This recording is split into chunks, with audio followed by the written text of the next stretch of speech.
start there. Sure. As you said very well, my background is Italian, and you can say it from my accent, and you would say it even better from the way I move my hands, because we Italian speak 50% with the hands and 50% with the words. I worked for a year in the US, in Orlando, Florida. Then I went back to Italy for a few months, and then I decided to come here with my then girlfriend and now wife to live here in Vancouver. So I've been here since that time. So I've been here for around 7 years, 6, 7 years. Nice, thank you. So how did you start writing? So that's a question that many people ask me, and the answer is it depends on the day. I remember that I always wrote stories. I did start with like fiction, so I did not pursue like anything in non-fiction wise at the beginning. So I always wanted to write science fiction or genre fiction since I was 12 or 13. Of course in Italian, not in English yet.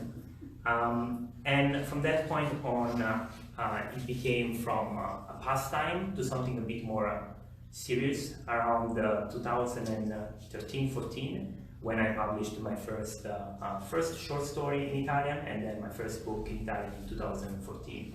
So that's basically the beginning of my journey as an author. Your 2014 book was? Ognilogus, which is a science fiction book, but it's in Italian, so it's Ognologo. Right. Did you not publish a book before that? There was, after school? Yeah, that's basically, it is another story, that's why it depends, that's what was the answer. And that was actually a non-fiction book about the history and society and culture of the People's Republic of China. And that basically was like it was a child from a project from my university, so I was supposed to write a paper on the history of China and on China, People's Republic of China relationship with Africa. And then from like 30 pages, it became like 300 pages long, so I decided to just wrote a book about the history of China from Mao Zedong, 1949 until like nowadays. So it was bigger. That was my very, very, very first project, but I don't even count it. You don't count that? I don't count it. 300 pages. For the reason that, like, again, my real love was always in the fiction realm. That was like an affair with fiction. And it didn't last long. Lovely, but you published a non-fiction, yeah. And then you love writing so much you went on and discovered that fiction was really your passion. Absolutely. And you started writing in sci-fi. Yeah. And then when you published your English book, it's not sci-fi. So I took this decision. You will see, especially with self-publishing, not only that, there is a decision you have to take when you want to publish something, because people will see you as a person that published science fiction or that published romance, and they will attach your name with the kind of story that you write. So in Italian, I'm known to write science fiction. So if, for example, and this is not always the case, but that's my strategy when it comes to publishing things, if I wanted to write something very different in Italian, like romance, for example, which I'm probably never gonna do because I can't do it. I just don't have the skill set, I think wise enough to recognize it. If I wanted to write something completely different, then there are a few strategies people can use. One can be like to use a pen name or a completely different name, so that you brand yourself differently. Of course, there are so many other problems with that, because if you have one mailing list with one name, then you have to have 2 and 3. So what I decided to do when I decided to write in English was I'm not going to write in science fiction, because people from the US, from the UK, from America, from the English-speaking world, they will know me as Michele Mitrani, the writer that writes what? And then I decided to say fantasy, because I wanted something completely different, and I wanted to be completely outside my comfort zone. Excellent. So what is this book about? So it's a short book. It's the first one that I'm planning on a series of books, and it's about several things, even though it's very short. One of the theme that I wanted to hit while writing this book was like the relationship between death and time. And this relationship is shown by two characters, the main characters of the story. And I believe my mission with this book, and I do believe that like every book should have a kind of message, a theme, something to say. If it doesn't, it just lays flat. And that's, I would say, like, could be dangerous, and it's like a waste of the author's time, because you're supposed to say something with the book that you're publishing. But it's about death and time, because these two components are things that drive me crazy. I always think of deadlines, and I attach a deadline for a project to something that is very dangerous. So for example, if you're not going to finish this deadline, something bad is going to happen. So the premise of the story was like, what if something very bad is going to happen if you attach a deadline, for example, the lifespan of a person, and make it as a theme, the main theme of the story. And that's basically how the book happened. Okay, interesting. So what would you say the promise of the book is? So if I go into a store and I see the cover and the back, and I read it and I kind of flip through and get a sense of it, what do you think, what promise are you making to me, the reader? You are getting inside the beginning of a very long tunnel, and at the end of the tunnel, there is no light. Just a bit of a hope, but not all the stories finish in the way you expect them to finish. And that's something that I got from a lot of people who read the book. They were like surprised by the twist. That's another thing that I noticed about my writing style. I needed to be twisty. I don't even know if it's English. I needed something to happen that people don't understand why it's happening. So there's also a mystery component. Okay, all right, excellent.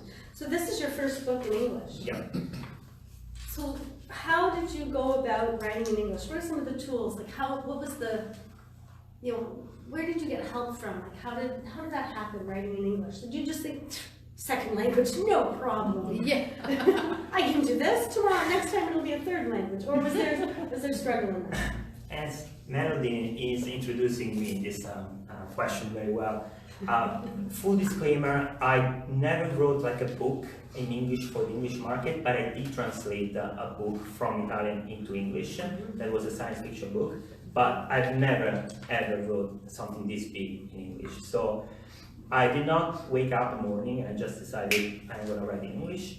The process was very long and was very painful because it required 3 times as much time as my mother tongue, which I'm now losing because I can't write in Italian anymore that way. So that's one of the trade-offs, and we can talk about that a bit more if you want.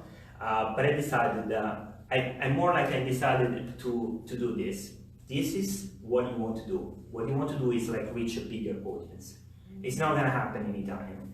Italy, there are maybe 60 million people that speak the language. Confront that with the English-speaking world. We're talking about 20 times more. So it's basically my need of reaching a bigger audience, because I want more feedback for my art. Because I think that's the only way for you to progress as an author. So that was the bedrock of the decision, that was the starting point. And then from that point onward, it was like basically a lot of time spent on just sitting on a chair and stare at the blank screen, basically, and doing that repeatedly and repeatedly and again and again and again. Eventually, I got tired to just stare at the screen, and I wrote something. And it was awful, of course. Yes. But not to linger too much on that point, I kept doing that, basically. I set an amount of hours per week that I needed to do this kind of exercise, and I did it again and again and again. And after 2 years, I came with that. But the process, again, was not a pleasant process. So sometimes I just want to hate that thing very strongly, and at the same time, it's like it's my brainchild. But again, there was a fight, basically, and I needed to get over that fight by asking myself my why.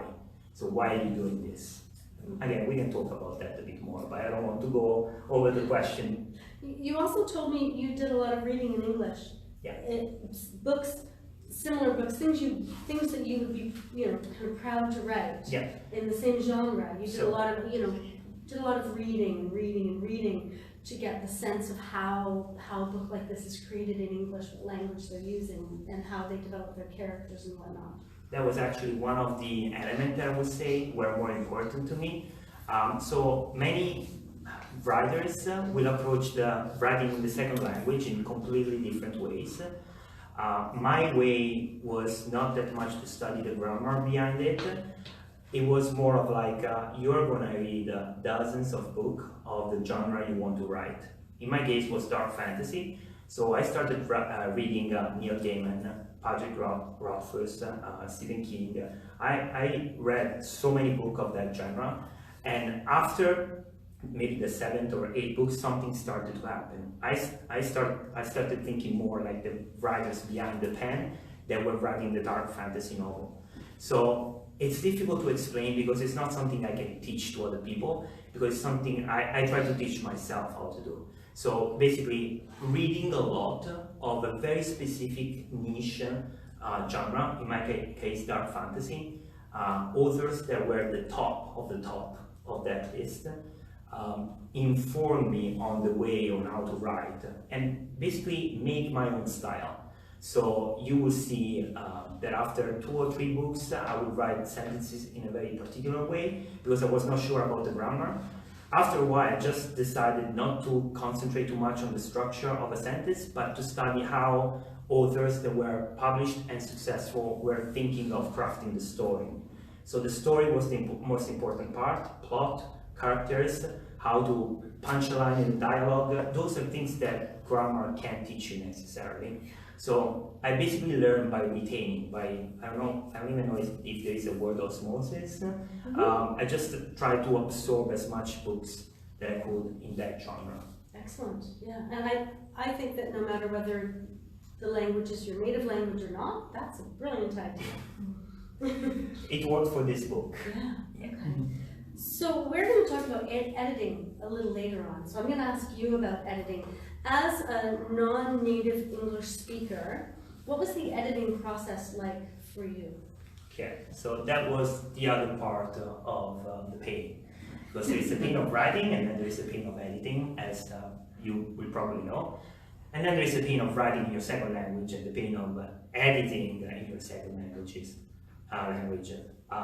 As the lovely lady will tell you in the next part of the interview of this event, you cannot write by yourself. Like, there is no way. Even if you are the best person on the planet for catching typos and grammar and mistakes, you need a second view.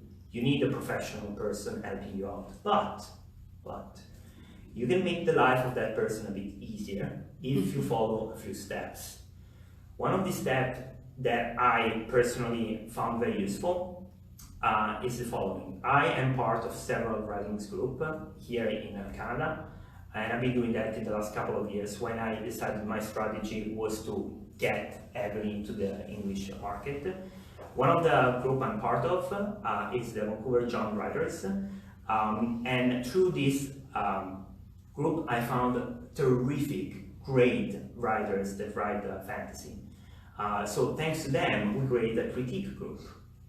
And the critique group were made of 7 or 8 people. I would say 2 or 3 of them were on a very, very high level compared to me. So they read my book, I read theirs, and they gave me tremendous feedback. That was the very first editing. I would say it was not a line editing or a copy editing, it was more structural editing. And again, we will explain to you better after what's the difference between these 3. But that was the very first time and the very first place for these people to let me understand what was wrong of my story. All the things that I was thinking in Italian even, they were pointing out that we don't think this way. And it made sense, it made so much sense. That was the first step, critique the group. And then I did another thing, which was like sweeping books, yeah, with another person. And basically like this person took like time to correct every single sentences, so he did more of a copy editing kind of thing, because I did the same for his book. Of course, with my skill in English, we're not near as deep as this, but I was able to provide some feedback on the story, which were valuable. So we traded a lot. And lastly, the third step was like me going professional, in the sense that I had to contact a professional editor. I handed the manuscript that was edited for several times before to this person. Then I paid for the service, and then this person gave me back the manuscript with all the corrections. So it was a process. Excellent. That's some great advice. Going to other writers first before you go to an editor. Yeah. Makes the editor's job easier too, I'm sure. And the other thing that I know you did to help you along the way was join the Creative Academy.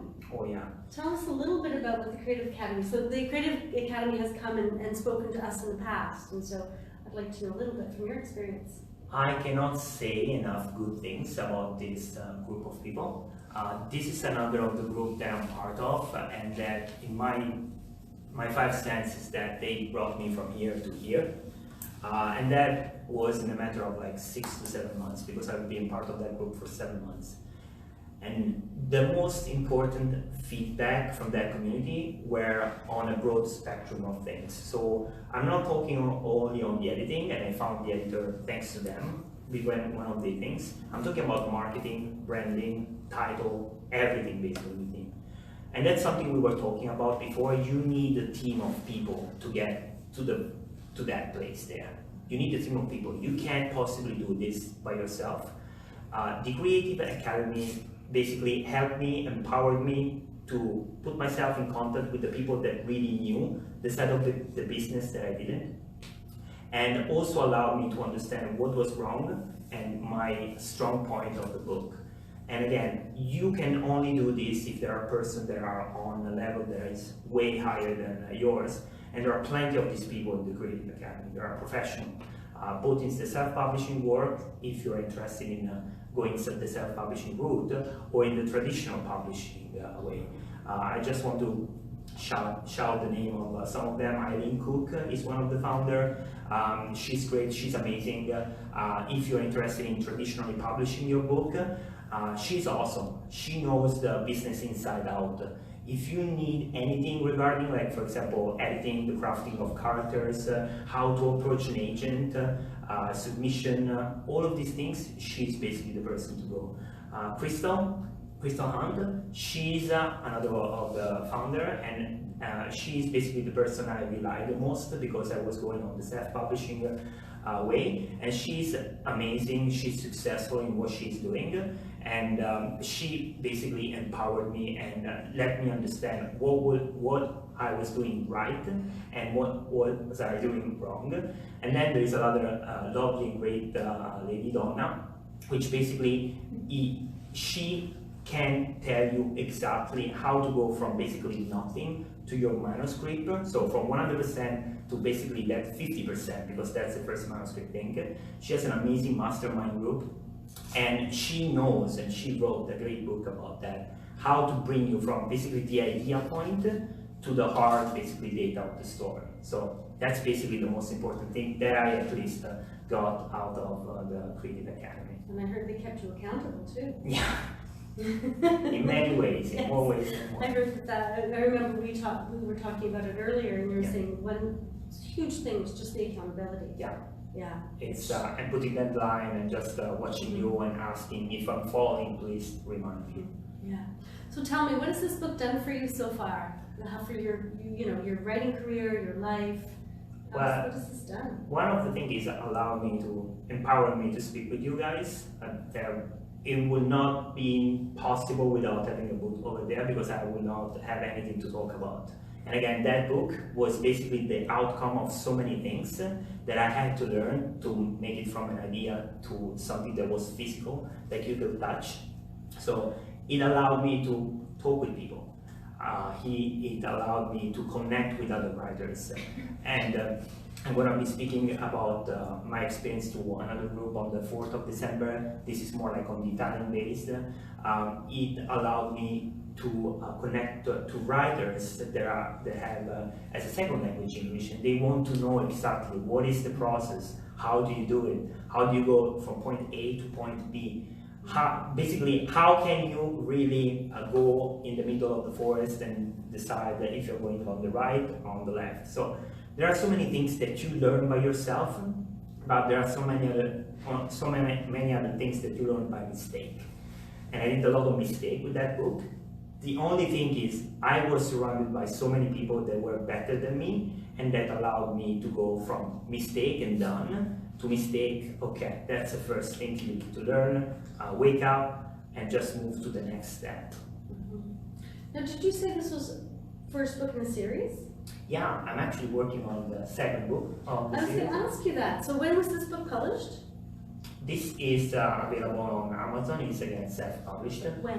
When it was published 3 months ago. So 3 months ago, and you're already writing a new book? Yeah. You're not exhausted? No. The accountability part, for example, of the Creative Academy and the way I'm made, basically is saying you can only count yourself as reliable, as serious, if you write the second book, and the third book, and the fourth book. So you're already on that? Yes. Excellent. And do you have deadlines set up yet, or are you just in the beginning stages? The first draft of the book has been completed, and it's an awful draft. It's like a really abominable draft, as somebody would say. I'm working on the second draft now, which is giving me more than a headache because I can't say anything stronger on the camera. And my deadline would be to try and put the book on pre-order on January 2020 on the online store. Either that or probably I die in trying. Wow, that's a tight deadline. Yeah. Yeah, well, you're really pushing yourself. Oh yeah. Absolutely. So, in writing a series, because this is the second series you've done. Yes. You did a series in Italian, Yeah, and now you're doing a series yeah. in English. For when thinking about writing a series of books, what is your biggest lesson you could pass on? If somebody wants to write a series of books.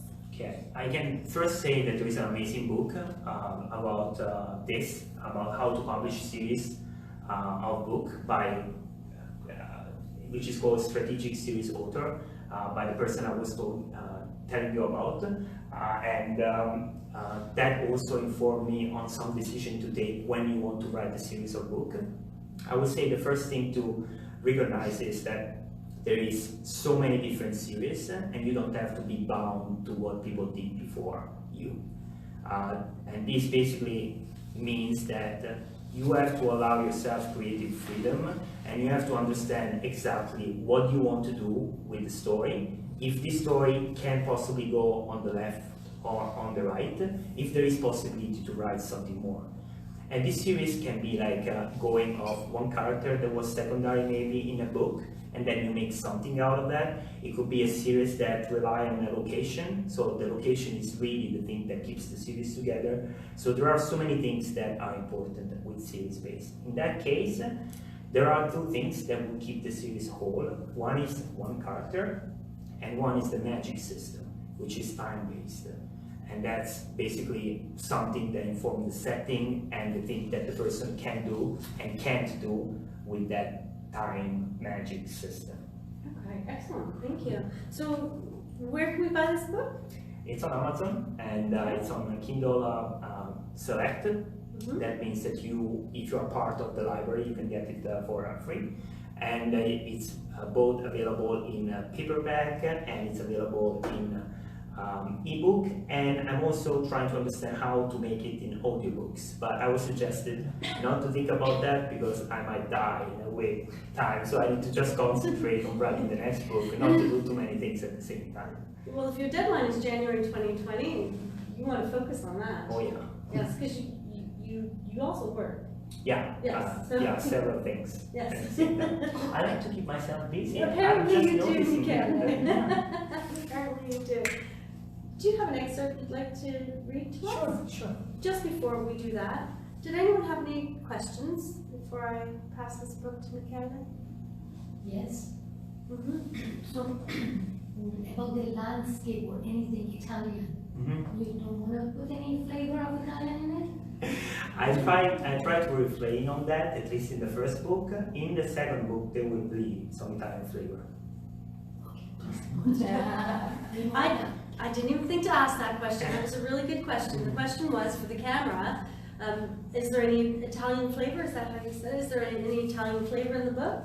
And the answer was not in this one book, particularly, but in the second one. Book number 2 of the series may have some Italian flavor. Oh yeah. Or will have some Italian flavor. Oh yeah. Excellent. I'm not sure if I even know what that means, but Well, it's being served on a Italian I'm plate. going to have to read the books to figure out what that I'm means. not saying anything. Excellent. Are there any other questions before I hand this book off to McKenna?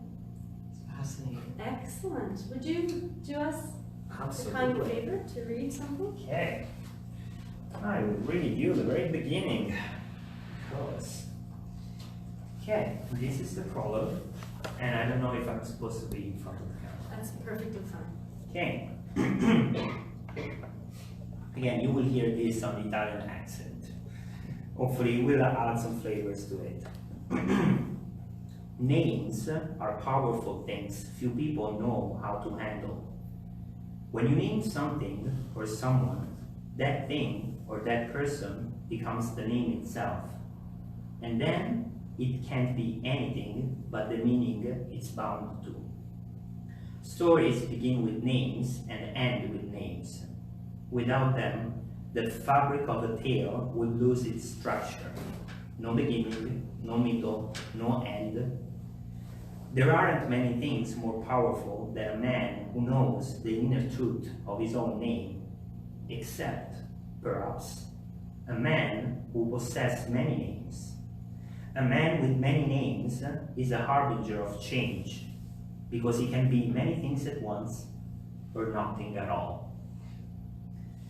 The morning brought the stark wind that warmed between the buildings of the city like a never-ending snake.